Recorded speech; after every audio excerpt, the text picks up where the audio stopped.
Question number 1, exercise 9.1, it says that a circus artist is climbing a 20-meter long rope which is actually tied to the pole, and we don't know the height of the pole, and it is actually the rope is making an angle of 30 degrees with the ground. So this is the pole, this is the rope, and this is ground.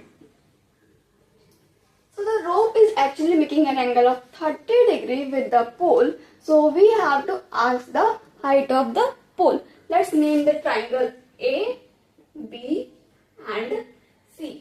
We know that sine theta is equal to perpendicular upon hypotenuse.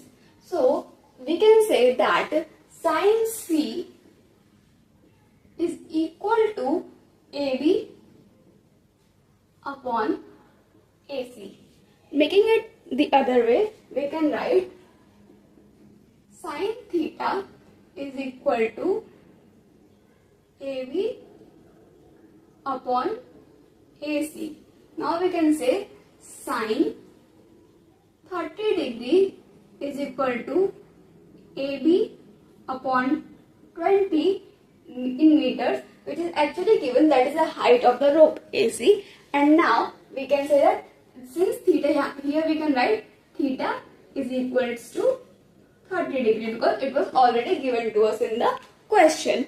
Now we know that sine 30 degree is equal to 1 by 2.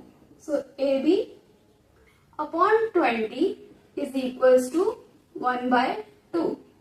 Twice of AB is equals to 20. Now dividing 20 upon 2, we get 10. So AB is equals to 10 meter, which is actually the height of the rope.